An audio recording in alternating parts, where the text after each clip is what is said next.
All right, so good evening to all the fourth year, officially fourth year students in the College of Teacher Education. So sorry to borrow your time tonight for this orientation, but let's do it very quickly, all right? So there are a lot of questions haunting you regarding how K200 will be. Okay, so K200, this course deals with the assessment and evaluation of students in the Board of Licensure Examination for Teachers Preparedness. Its focus is on the specialization or major courses offered by St. John Paul II College. So different from K100, the focus now is your specialization. That is why you are separated now as to major. Okay? So, again, K200 is a competency appraisal course intended for fourth-year students. Its focus is on specialization or major courses in Bachelor of Elementary Education. So do we have BEd with us tonight, students? We also have special needs education and with specialization in elementary. Our BSed major in English and mathematics. So the K200 classes will be divided into 4. So notice I am your teacher in all. In 2439A, 2439B, 2439C, and 2439D. Okay? However, that is not your actual class, ha? Gumawa lang ako ng GC, but our actual class will not be on that group chat. Okay? And then, halo-halo kayo niyan. So, hindi pwede. That is why we have another group chat. We name it K200 English, K200 Math, K200 BEd, and K200 SNED. Alright? So, yun. Okay, thank you. Next. So, what are the prerequisites of this course? Or, the prerequisites are all the major subjects. Of course, you cannot enroll in K200 for a review if you do not finish the entire specialization courses.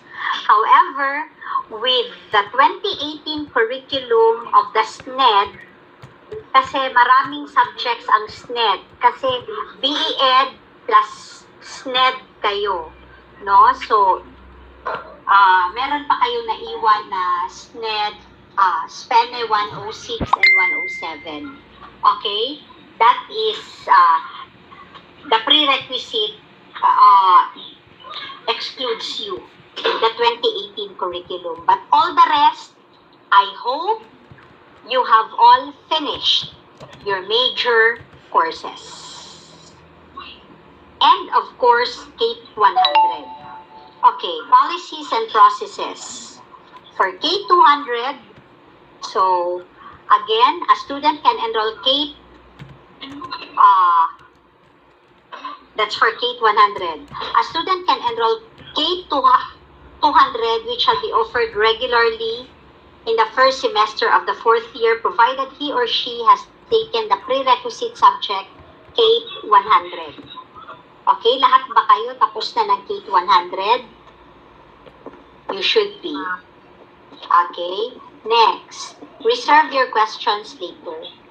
So the conduct of classes shall be done only by qualified instructors or designated education resource persons as scheduled by the dean or program head. So we already set the schedule. We will present it to you later.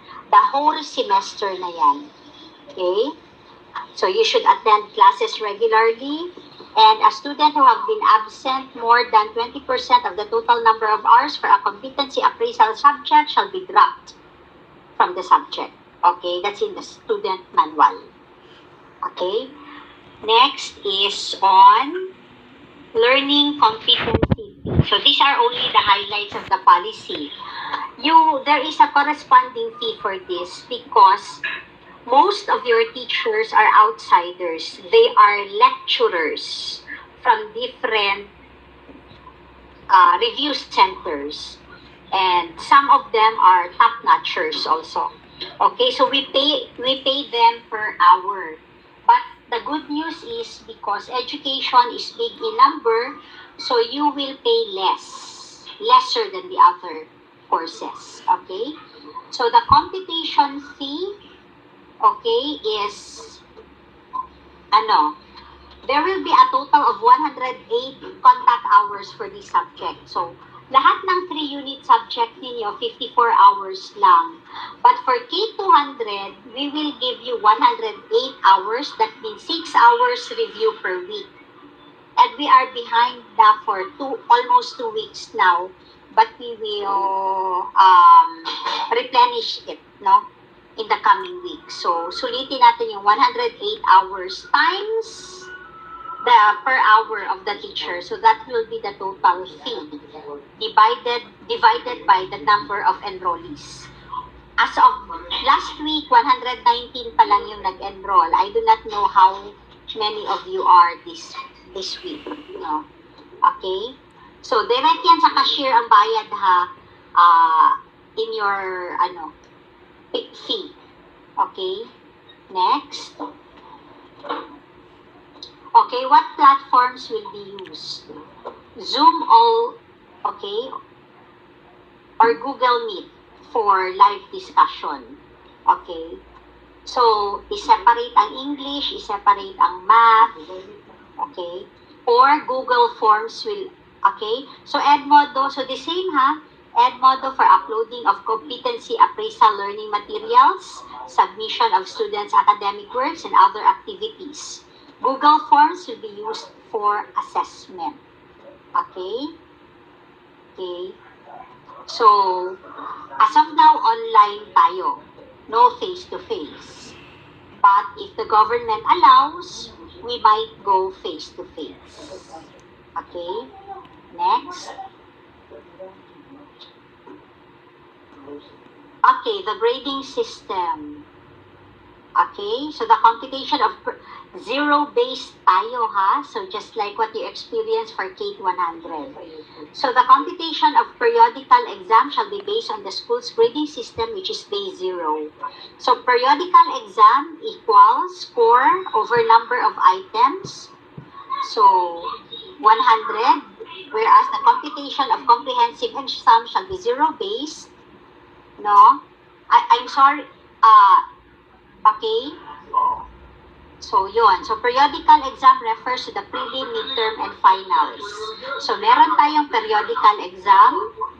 And then, for the final, we have comprehensive exam. Okay? And our comprehensive exam will cover prelim, midterm, and finals. Okay? And that will be good for 150 items. Okay, next. Just south of Davao, General Santos City brings in most of Mindanao. Okay, so computation of grades for periodical exam, 40%. So 40% and 60% for the comprehensive exam. Okay, so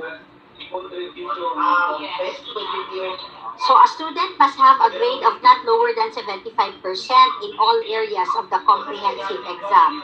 So submission of periodical grade shall be done 3 days after the scheduled exam to ensure monitoring of students' performance of the course.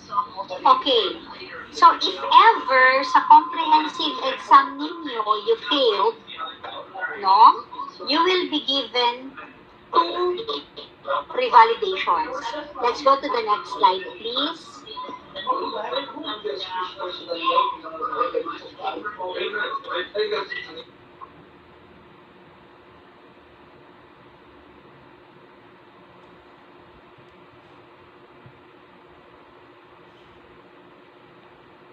Okay.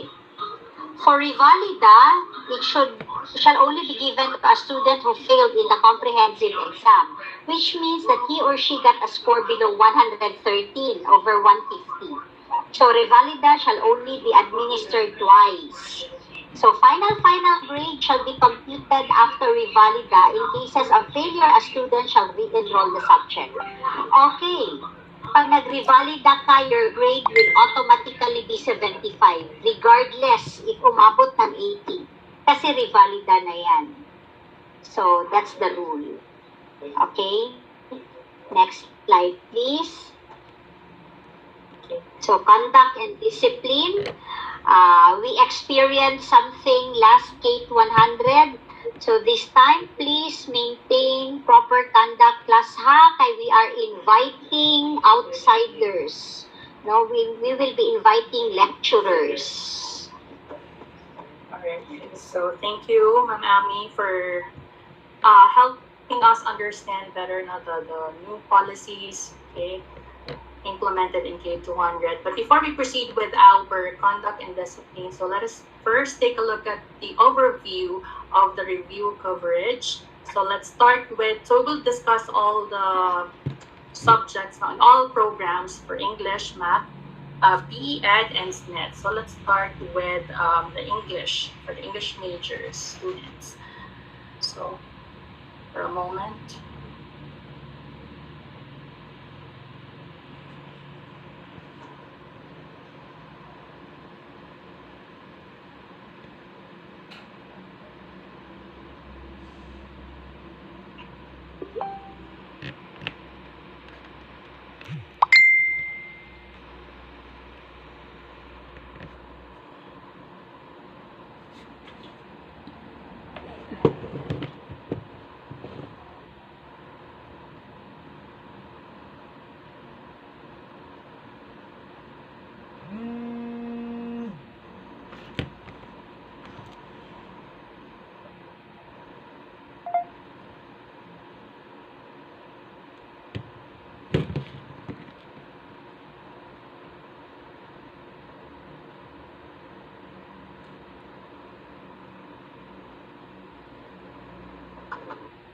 Okay, so here's the, okay, so here are the coverage for our review in English. So we have divided into three categories or three areas. The first area is about the theoretical foundations of language and literature, also the linguistics, and also mass communication. So for our first week, okay, we're going to discuss the introduction to linguistics, as well as the principles and theories of language acquisition and learning. Okay, and okay, followed by literate, campus journalism, technical writing, as well as the structures of English. Okay, so you might be confused, bakit may literate dito? Okay, well, related pa rin naman siya, but sometimes it's because of the availability of the lectures, no? So that's why I need to make changes with the arrangement of the subjects. It was well arranged when I started this one, but due to the availability of our lectures, again, kasi ang kinuha namin ng mga lectures is talagang yung mga top lectures, no? And of course, we really have to rely to their schedules as well. So you are lucky. You will be meeting Sir Danilo Engay. So he is top 7, no, of the licensure examination for teachers last 2015. I think it was the only top notcher in English sa UM kasi mahirap talaga yung i-top yung English. Okay, so you really have to read a lot, knowing that the specialization exam is really broad, no? So you really have to be a wide reader. Okay, makita ba? And then also followed by the language, culture, and society, language programs, and politics in multilingual society. So that's for the prelim. For the midterm, okay, the area focuses on literature and reading. We're gonna start with the Philippine literature, so I'll be the one to discuss that. The survey of Afro-Asian literature in mythology and folklore, Sir Danilo pa rin, no? And then survey of English and American literature, okay, followed by contemporary, popular, and emergent literature, children and adolescent literature by Sir, I think there's, siya pa rin, si Sir Danilo. And also, teaching and assessment of literature studies. Okay, that's for the meet. Now let's proceed for the finals. Okay, so the finals on teaching methodology, preparation of instructional, and evaluate materials for English. So we're going to start with the teaching and assessment of matter skills, teaching and assessment of grammar, speech and stage arts, a remedial instruction, technology for teaching and learning, and language learning materials development. Yung remedial instruction and speech and stage arts, that will be handled by Sir Daryl Imperial, our new teacher, because I give him this subject na speech and stage arts because he is really master of this now because he is a stage actor, okay, or what? Okay, and also another invited lecturer, okay, from as well. So she's really a good lecturer as well in So she will be discussing the language learning materials development and technology for teaching and learning. And lastly would be the ESP, English for Specific Purposes.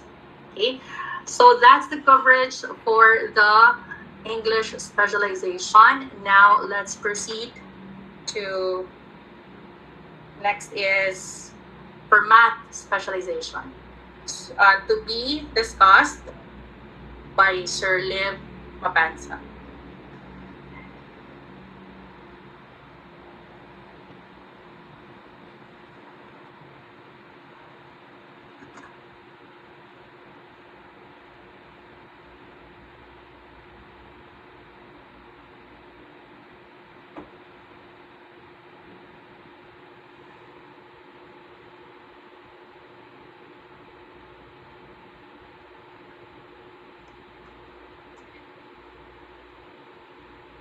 Good evening, teachers. Good evening, students. So here are the list and order of subjects included in the review. So for prelim period, the first subject is History of Mathematics, followed by which will be discussed, or the lecturer is Mr. Petronio Buaya. Then followed by College and Advanced Algebra, which will be discussed by guest lecturer Mr. Brian Baan. Then the next subject for week 3 is trigonometry or spherical trigonometry, which will be also discussed by Petronio Buaya, and also the trigonometry or the trigonometric functions. Lastly, the number theory, which will be discussed also by another guest lecturer, Mr. Roy Omega. Then for midterm, then for week 5 or the 5th week is plain and solid geometry and modern geometry, which will be discussed by Mr. Arnel Mesena. So then for the midterm period, logic and set theory and calculus 1 with analytic geometry, which will be discussed also by Mr. Petronio Buaya, followed by calculus 1 with analytic geometry. So there are 2 lecturers sa calculus 1 with analytic geometry, included si Ma'am Marian K. Gallego, followed by calculus 2, which is the integral calculus, and calculus 3, which will be discussed by another guest lecturer, Mr. Roy Omega.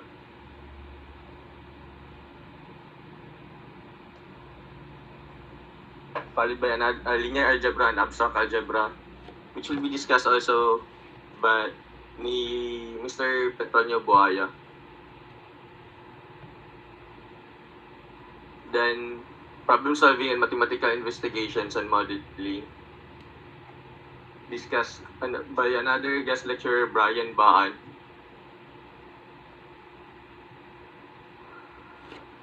followed by Mathematics of Investment, which also be discussed ni Sir Petronio Buaya.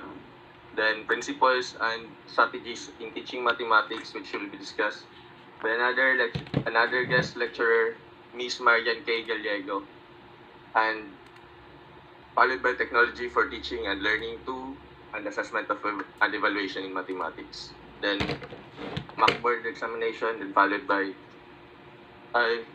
Revalida. So that's the coverage for math subjects or math specialization. All right, thank you, Sir Lib. Now let's proceed to EED or EED. Okay, review coverage.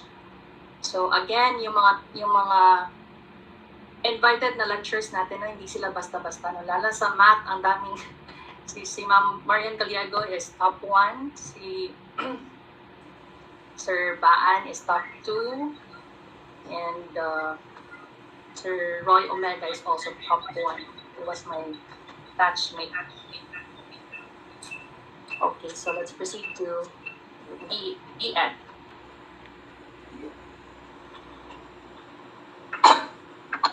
Hello, good evening. Good evening, sir. This is the learning plan for our cate200 for the whole semester. I will discuss the prelim, midterm, and the final grades, final weeks for the one learning plan. So week 1, you will be with me sa SS100. Wala pa, pero maharap na kayo. Sige naman.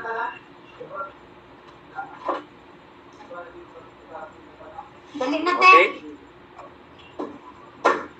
Okay. Anyway, this will be given to you right by Mr. Bedro. So week 1 will be with me, SS100, that is teaching social studies in the intermediate grades. And then week 2, you will be with Miss Marian K. Gallego, that is math 100, teaching math in the primary grades. And then week 3, you will be with me again, SS200, teaching social studies in the primary grades. One is Philippine History and Governance. And then week 4, another math subject by Math 200 na siya by still our guest lecturer Miss Marian K. Gallego.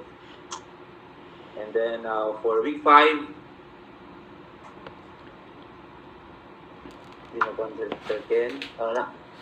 so you will be with me again now sa GMRC, Good Manners and Right Conduct. Okay, so that is for the prelim examination. Then midterm na ta, we will be with Miss Steffi Lamalan. Okay, Wika 100 and Wika 200. That is 2 days ni siya. Okay, you will be with her. And then Saturday na po, week 8, you will be with Miss Shileto May Yara sa Music 100 ninyo. Okay? Whole day ni siya sa Sabado. So I think you really need to be inyong i-schedule with Maya inyo hang sa Saturdays. Week 9, Science 100, you will be with Mr. Kyle Anthony Mijares. Science 100. And then week 10, Science 200 na po, sunod. This will be with Mr. Butchik Lupo, week 10. Science 200. Then final week for the midterm is MTB MLE, Content and Pedagogy for the Mother Tongue. You will be with Mr. Michael Katarinin. This will be 2 days, 28 and 29 of October. And then midterm examination na tayo. And then final sa ta. Okay. TLE 100. Sorry, mali. Week 13, PEH 100. You will be with Miss Shileto May Yara. That is Saturday. And then week 14, TLE 100 and TLE 200. You will be with Madam Steffi Lamalan. 2 days na siya, the week 14. And then week 15, Art 100. You will be with Mr. Buchig Lupo once again. And then on week 16, you will be with Sir Ken Bedro for Art 100, English 100. And, I think excluded na ng Art 100 sir, no? Ay, narong na. Art 100 lang. Sorry. English 100 and English 200. 2 days mo with Sir Ken. And then last nga week will be with me. Once again na siya, sir. Elect 100. Kalimit ko sa na subject. Wait lang, sir. Elect 100 agad siya.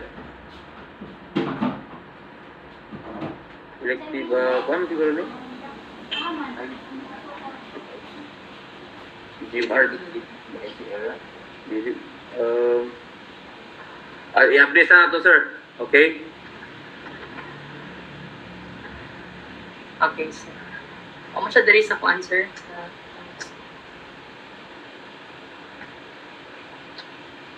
Okay, kuan.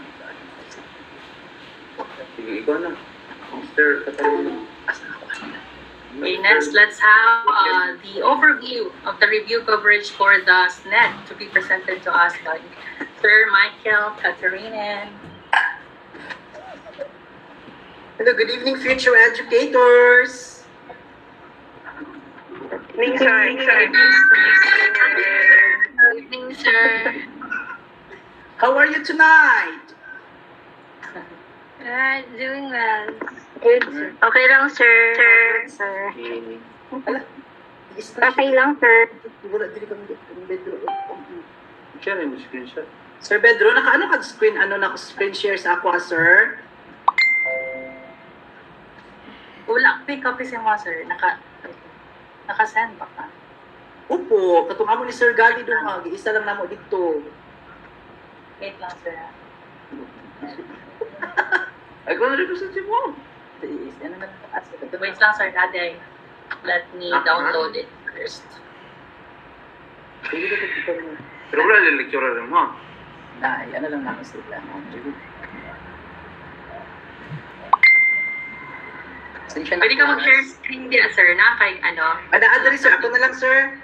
Present na lang ka. Yes, go. Share screen na lang ka. Oh, screen share na lang ko na lang. Worker. Hindi mo. Ito. Friend ka na. Ito ka to, ito ka nila. Ano mo kasi mo? Dara. Good evening once again. Nakita ninyo ang share screen, mga anak? Wala, sir. Yes, sir. Yes, sir. Okay, let's start with week 1. So, ang inuna ko dito yung mga major para dili ta ma-board. Week 1 would be SPENA 100, which is all about early childhood inclusive education. And ano siya, 2 araw yan ha. You will be with me as your lecturer. So, madugo ito kasi early childhood inclusive education. So, and then, ang week 2 will be on, hindi na natin ikuan sa ang week, ay ang date, no, kay, then SPEN 101, which is all about instructional adaptation in mathematics and science instruction. So, our guest lecturer is coming from University of Southeastern Philippines. My classmates know she graduated as magna cum laude. So, her name, hindi ko pa naisulat dito, but her name is Miss Ana Shell Alberca. Okay? Nandungog ninyo? Yes, sir. Yes, sir. Yes, sir. Are you Yes, still in sir. a virtual room? Char lang. Next! Week 3. So, ang week 3 naman is SPENI 102, which is all about adapted physical education and recreation with additional needs.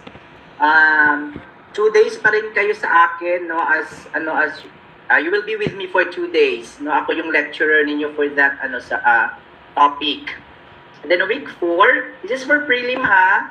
Week 4, SPENI 103 educational assessment of student with special needs. And spelling 104, Behavior Management and Modification. You will be with Miss Ana Shell Alberca, our guest lecturer. So inuna ko dito yung mga major kaya availability sa lecturer, dili dali mangita, labi na sa special needs education ng mga teachers, no? Siya lang jud ang available kanunay, merese.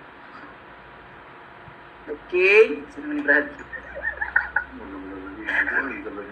Okay, week 5. Okay, ang week 5 is Penny 105. Instructional Adaptation in Language and Literacy Instructions. And it's Penny 106. Instructional Adaptation of the Teaching Content Areas, including Social Science and Humanities. No, you will be with me for the 2 days and 2 topics. No? Then after that, madugo na naman preliminary examination. Tapi, sige, nakabukog na sad. Week 7. Week 7, spelling 107, ito mahalagang ito, this is the most difficult subject sa ato. Okay, this is Development of Individualized Educational Plans or the IEP. So you will be with me, sa ako lang sa mo, no? Kay dili available ang inyong guest lecturer, Ana. Then, po siya, Ana, maglisod sa IEP. Charot. Okay? Then week 8 for the midterm na niha, week 100 and week 200. You will be with our guest lecturer. So mangita pa mi ana Sir Pedro. One day na sa Saturday. Yes, sir. Oo. Okay. Pwede ka punta sila tong last sa BEd na.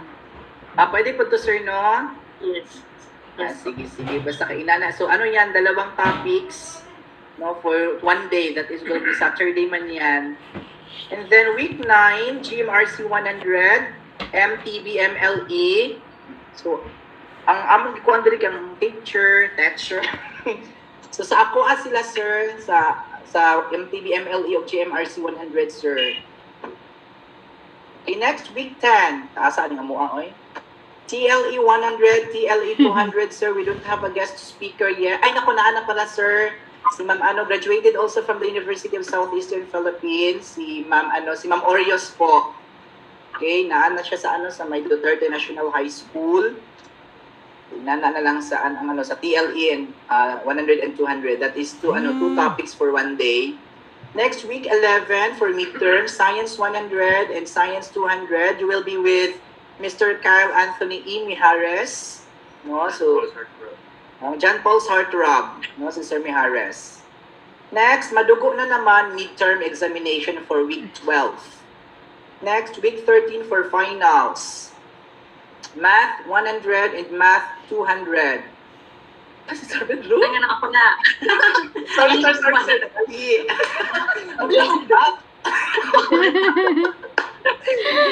I think we can still have Ma'am Marian siguro. Ikaw na ikuha na sir, ha? Sa mga part. Sige. I think sila mathematics, sir. Sige, week 14, 14? Week 14, Music 100 and PE, no? PE 100 or PEH. So, guest lecturer, sir. Nangita pa si Sir Antonio, anak, sir. Si Ma'am Yara na siya. Miara? Si Ma'am Yara pwede nga po. Ato daw sir, si Ma'am Yara daw, anak si Sir Antonio, pwede daw diri Francisco Bustamante. Din sa Banggoy. F. Banggoy National High School. Next, week 15, English 100 and English, 100 yan? 100 na siya. English 100 and English 200. So, si Mami Dukala ni diri? Pero nga, sir ba? Ay, ilang kita mga suko, sir, kaya nga-aware lang ni diri. Nabaliktad. Oo, isa diri, Brad. So, English 200. Taan na kay kuhan ani diri, sir, kung kinsa, sir, or pwede ikaw, sir. Isa man. Ako.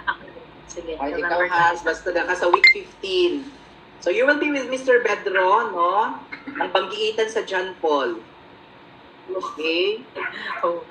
Next, ang week 16. Elective 100 and Art 100. Ang guest lecturer, ani, wala kami nakakita, sir. I think sa Art 100 si Ma'am Yara. Sa Art 100, pwede daw to si Ma'am Yara, sir. Pero kanidiring sa, first, pwede makanidiring, No? Pero pangitaan lang na namog paagi, sir. Saturday, magod na. Saturday man good na siya, sir. So di man pwede ang sa dyan po ana kay we are loaded ng punta ana. Yes. Pwede have siguro guest si Chief Lisa. Char lang. Joke lang. Pangitaan lang na nato, sir, ha? Okay, next week, 17 na po tayo, mga anak. So, SS 100 Ha? and SS 200, you will be with Mr. Antonio Galileo Jr., graduated at the University of Mindanao, summa cum laude. Okay? Dili siya basta-basta. Mo niyang pinakalig-on dito.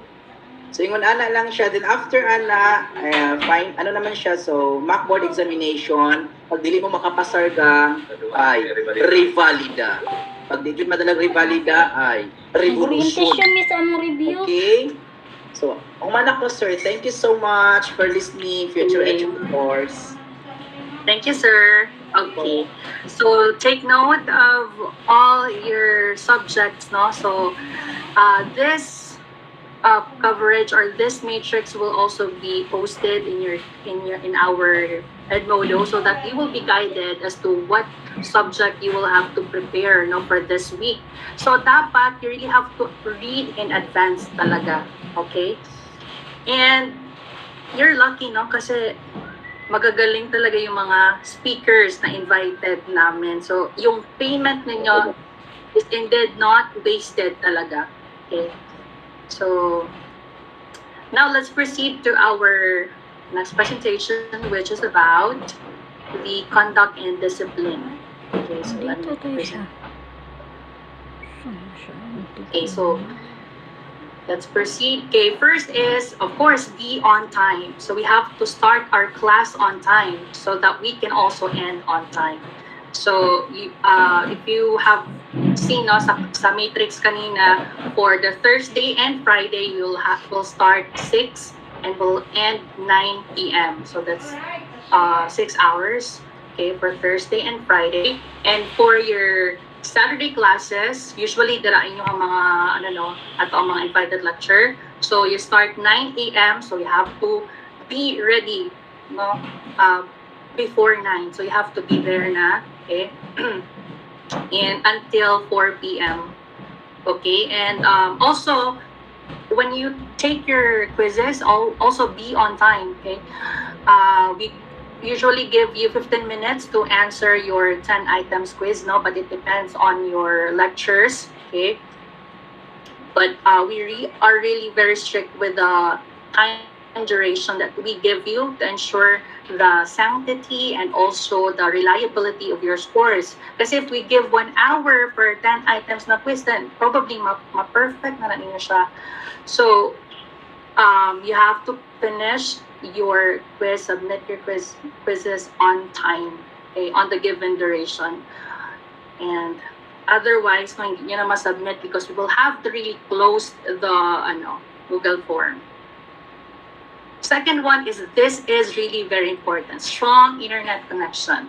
You must ensure that your connectivity is strong during the online competency appraisal classes and assessments. So I really encourage na you have to invest with your internet connection.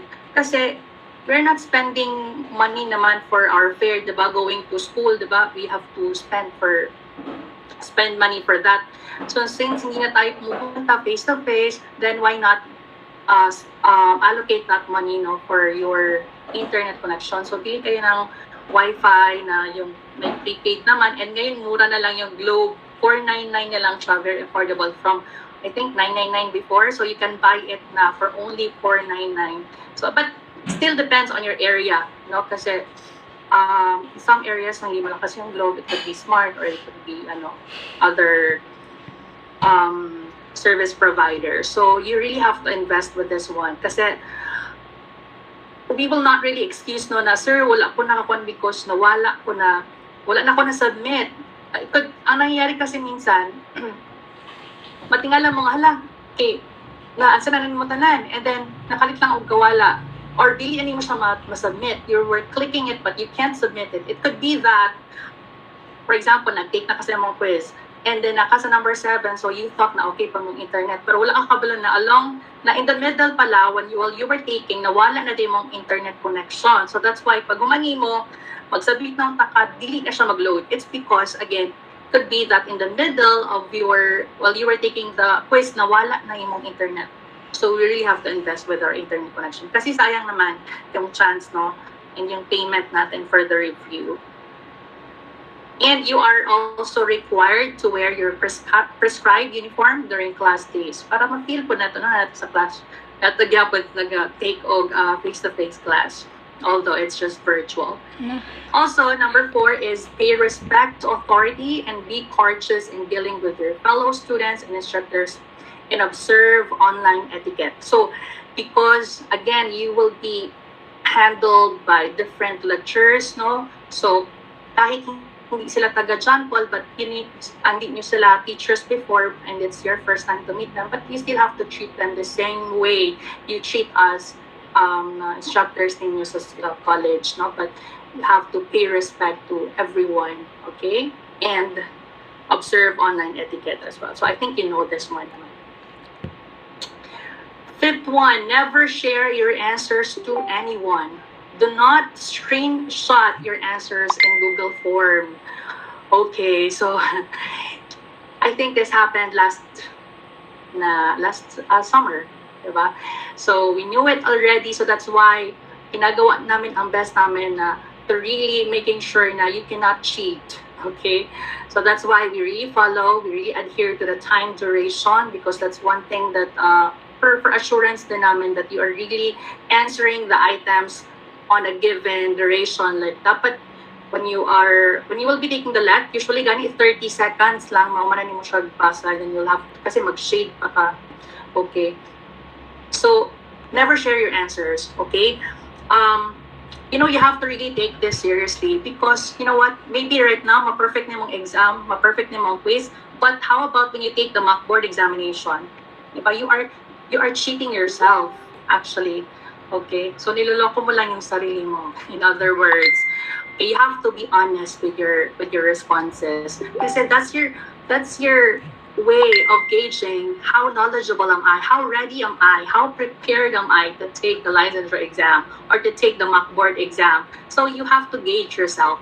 So ikaw pod na, for example, ginapangayuan kag answers, so ayaw pod paghatag og answers, no?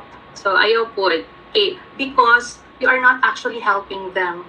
Okay, you are not helping them actually, kasi when they take the mock board, maybe pasar sila sa quiz, but when they take the mock board, mabagsak sila, so diba? So it's burden for them. 6, a student found guilty of cheating shall result to nullifying his or her examination or quiz and be subjected to disciplinary action. Okay, so we don't want that to happen. Okay, so please be honest. And we advise that you have to turn on your camera during the lecture or discussion, because again, we want to make sure that you are really being attentive, you are really listening, no, you're not doing anything. So focus on your lecture, on your online class, no, on our online review. You really have to focus. So that's one way for us to know that you are there sitting and you are really attentive during the discussion. And of course, no sleeping during the discussion. So, you know what? Kamo lang gyapon ang malugi, because you are paying per hour and then you're not really doing well in your review, and then na-miss na nimo ang mga discussions, no? So, sayang naman. And it's a great chance, no, great opportunity to be handled by these very mga intelligent na mga lecturers, no? Very good na mga lecturers. Okay, and as much as possible, we also we encourage you to participate and be attentive during the discussion. Listen carefully and prepare for an oral recitation. Lalo na ninyo ang mga lecturers, no, kanimang ipang-invite na. So, I was also one of their students before, si Sir Engel, no, for English. And for some of them, so na-teacher na ako sila. So I know their strategy, and you just really can't just relax in the class. No, you really have to listen because, di ba, matawagan mong name and then you will be asked and then you don't know the answer, di ba? So, ulaw ka kayo, di ba? So, you really have to be focused. Okay? And number 10, students with scores below 6 out of 10 in their quizzes or basta below 75% o basta bagsak. So in any pwede sa long quiz po no nabagsak ka sa long quiz. So you will have to, or if you cannot answer the questions during the oral recitation, you will have to perform in the class. So I think all the lecturers are going to do this one in the class. So I've been doing this we have been doing this in cate200 as well. So you will have to prepare for that, no, for your performance. So dili ko mag-perform, no, because that is again a punishment due for getting a failed score, no. So if you don't want to perform, then you have to do well in your quiz, in your quizzes and oral recitation. Okay, and I think that's it for the conduct and discipline in our online review class. Now, I think this is the last part. Okay, Sir Daryl Imperial, our newly hired teacher in English, will give us the study tips on how can we ace the mock board examination or even the licensure examination in the future. So because Sir Imperial is also a licensed professional teacher, he graduated cum laude, and so I believe he knows a lot of study habits, no, and that he could impart these tips to us. So let's all welcome Sir Daryl Imperial. Thank you so much, Sir Ken, for that wonderful introduction. And good evening, everyone. I hope that you're doing well. Good evening, sir. Good evening, sir. Okay, so before I go ahead and start with these study tips, which we prepared for you guys, I would like to just give you this statement that learners respond rapidly to different academic stimuli. So meaning to say, we do have different styles of learning. And it's you who should be activating your own learning. But again, these are the tips. It may apply or may not apply with your study habits. So first one, we have find a space at home conducive for learning. So first thing that you should consider is to eliminate distractions. For example, silencing your phone or any annoying background noises such as TV or radio. Okay? And you have also to check out new environment. If your parents or your siblings are too noisy in your house, you can go ahead and look for a new coffee shop spot, probably, if you have it nearby. Or you may also head to the local library if it's allowed by the local library in the particular city or what have you. And also, since we are right now in the adversity of pandemic, and there would be a chance that when you are studying, you have your phone beside you. So please make sure to make a pact with yourself, to avoid checking social media until your study session is over. It is very important, guys, to focus on, your goal, to focus on the present. Why are you doing this one? Para asa ba nga nag-study ka? Okay? Because if you have that one, then you will get to the point where you wanted yourself to head. Okay? And you also have to, switch up your study environment. Let's say, for example, you can stay at home for now, and then later on you can go to your friend's crib, or you may go at a coffee shop or any place where you find yourself comfortable in studying. Next, we have read various BLEPP review materials. There are a lot of review materials that you can find online. But I do suggest for English majors, you have to have the PNU reviewer. It is very helpful, guys, for you to have that one because those individuals who create the examination, most of them are studying, or they studied rather at PNU.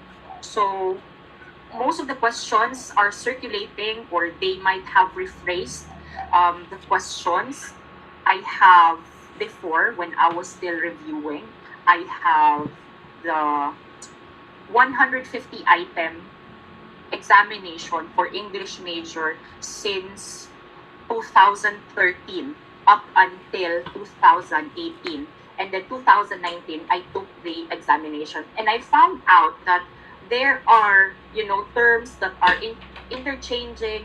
There are questions that are asked, and then the options are just on the same question from the previous year. So it would really give you an overview of the questions from the previous years. Okay. You might also want to join um, group pages wherein they are rationalizing, and you might also want to check the information on the group pages or on the comment sections if their rationalizations are correct. So in that in that platform, you will be able to do the research by yourselves, so that you could make sure that you have the correct answer. You do not just copy or paste the information that are being posted on the comment section on Facebook or any um, group pages that you're joining. Okay. Next, make a schedule. It is very important, guys, to make a schedule. And do not forget to add in your schedule to get enough sleep for several nights, because, before you do the bulk of studying, you have to make sure that you are physically ready, emotionally ready, and that your brain is ready to function. Because if you bombard yourselves with the information, what will happen to you is that you will be drowned. You will be drowned by this information. You will be drained emotionally, physically, and then you might find yourself experiencing mental block. Take it from me, guys. Before I had my licensure examination in 2019, I kept on studying. I kept on studying until the point where, during the time that I was sitting already in the room where I am assigned, I forgot everything that I studied. And then afterwards, I cried, because I know in myself that I have studied those things. I have reviewed everything. And I have all the resources that I have coming from the learning center that I enrolled at. Okay? So again, make sure to get enough rest. And then you can also apply Pomodoro technique when studying. Do not continue studying for a lengthy period of time. You can pause for at least 15 minutes, okay? 15 to 20 minutes, probably that will do. But of course, once, the break time of yours is already done, you really have to get back on what you're doing. You have to get back on your task, because what will happen if you extend your break time, you will find yourself not doing anything. Okay? So I hope that you put that in mind. Next one is find your learning style. Again, like what I mentioned earlier, there are a lot of learning styles. We do have different styles of learning. And one thing, or one style probably, that applied to me when I am studying is retrieval practice. So we can utilize several practice tests coming from the reviewers that we have collected. Okay? And then we can make our own questions out of it. And then you may also want to use index cards. You might want to research and print out several materials. You can use color-coded notes. Or if you wanted to make sure that you already know the relationships of certain concepts, or foundations, especially in prof ed, okay, you might use diagrams or mind maps. That is very study shows that it is very effective for most students. Okay? Next, you might also want to find a study buddy. If you do not want to study by yourselves, you can look for a study buddy. You can, set schedule with your classmates, and you can do rationalization of questions by yourselves. And you do not claim everything. You do not know everything. So most probably, there are things that your study partner know, but you do not know. Or there are things that you know that he also do not know. So you get to share. You get to argue why is this the answer for this particular question. That would really help. That would let you remember what you have studied during your study period or study hours. So I think that helped you in a way, and thank you so much for listening and lending your ears. Okay, thank you, and have a great night. All right, so thank you, Sir Daryl Imperials, for all the tips that you have given us tonight. And I can 100% sure that everything, tanan tong pangingon ni Sir Daryl are really true, are really, dapat nag-join, we're about to end. Okay, kung siya 100% na, good siya, accurate or what. So, because I have also did the same thing when I was also doing my review before. So, again, you have to really immerse yourself with different materials, because especially for English, please read as much as you can. Read many books kasi very broad, kasi nasa lang mo lagpot ang questions. And tama to patuloy ni Sir that you have to rationalize the questions yourself as well. Do not just rely on the answer of the reviewers that you can find in pwede sa mga national bookstores you can find mga dito. And rationalize it yourself, and you also have to you have to identify kung tama pa yung answer niya or really, because there are many mga mistakes put sa answer, so you really have to make sure that everything is tama. So that's why you have to study the concepts first before you go with the question. So that's really your foundation. You need to first the theories, the different concepts before you read the question, so that you could better understand bakit nag-come up ng ganito na answer. Okay? Pero opposite sa sinabi ni Sir Daryl na kinabahan siya, I was overconfident when I was taking the board exam. I was very confident. Nakultahan ko, but I have this confidence in myself because I know that I have my siguro let's say 6 or 7 months or 10 months na preparation, because we also had our pre-rev in UM plus 3 months na review center. So imagine that preparation. I was very confident. I really believe in myself na I could really make it. So pag prepared ka, hindi ka talaga kumbaga you have this confidence. Makabahan ka, it's pretty normal. Nervousness is pretty normal, but when you are there and you are prepared, okay, this is the start of your preparation, ha? So dapat confident should know when you take the next year, probably next year na mag-take. So you have to be confident when taking the licensure exam and believe in yourself and pray, of course.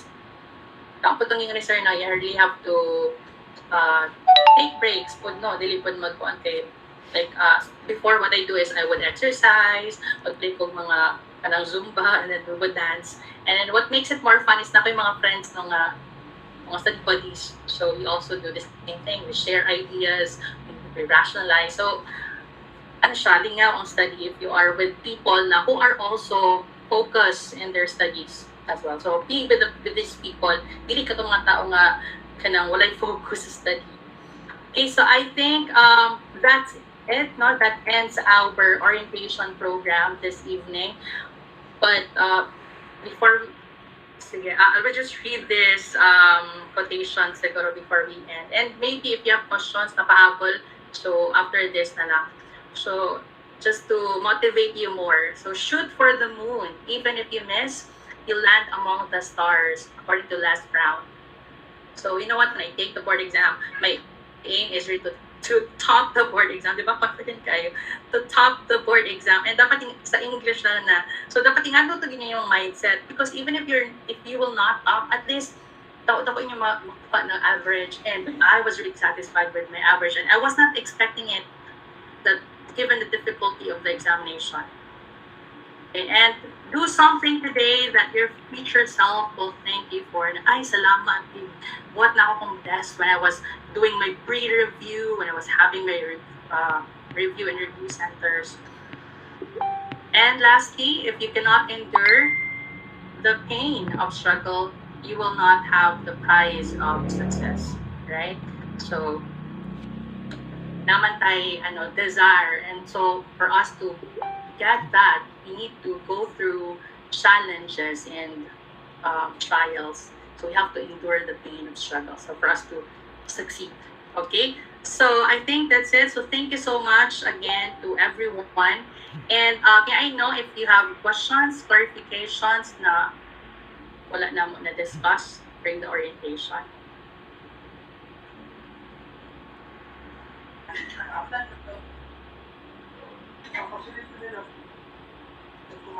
All right. Maybe monetary question, no? So, as to how much maglalaro siguro sa 2,000 to 2,500. I am not sure about the fee, ha? But that will be divided into 3 grading periods. Okay. So, are there questions? Please raise your hands. Can click this one on the middle if you have questions. Or let me check the chat.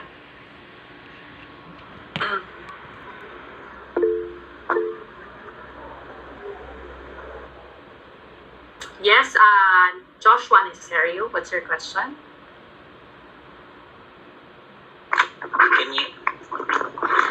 Can you hear me, sir? Yes, we can hear you, Josh.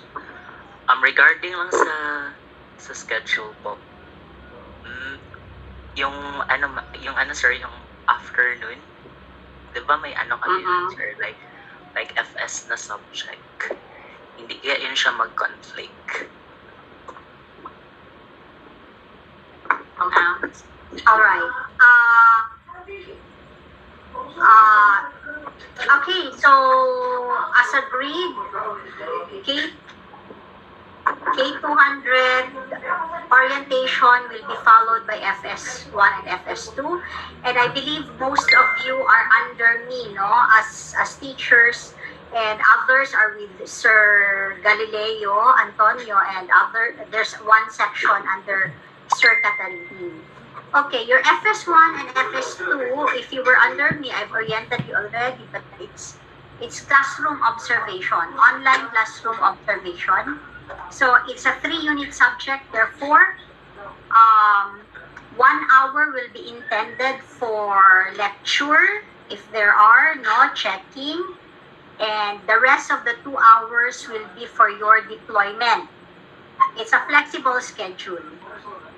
Okay? Alright, ma'am, thank you. Okay, other questions? Okay.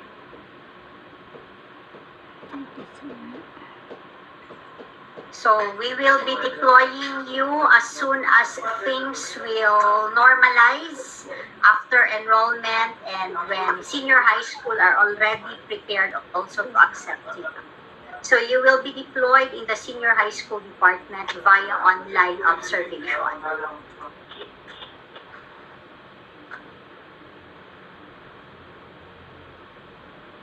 Okay, so I think wala nang question, ano?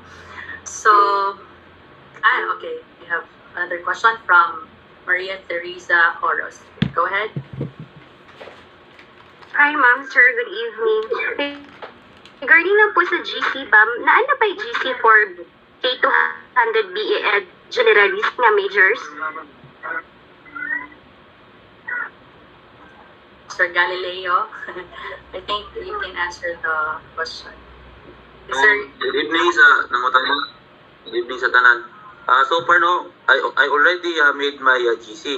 However, wala pa ko yung class list. So I cannot put in there. Hindi sa to ang dapat nasa sa ni. sa atuan GC. Now, if it happens that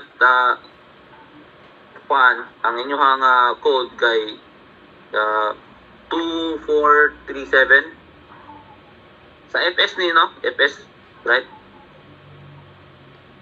Sa cate200, sir. Okay. If it happens nga ang inyong ang inyong code kay 2440, ma'am Ami, no? 2438. All right. Again, let me reiterate. I am the teacher for all cate200 classes. There are 4 sections, 2439A, B, C, and D. If you have noticed, there is already a group chat for that. However, I told you that is only for class purposes. The functional one is cate200 English, cate200 Mathematics, and there should also be cate200 BE-Ed and cate200 SNED. Ang tanong, Sir Gali, nakagawa ka na ba ng cate200 BE-Ed? As long as I will get the list, ma'am, I will immediately create one. Okay. Or if may pangalan na ko sa record, may GC ma'am, naka-create naman ko, pero wala lang ko yung listahan para dito ko i-add. Sir Katarinin, SNED, cate200 SNED, na ana? Turn on your mic. Daan na po, ma'am. Nandun na po lahat ng mga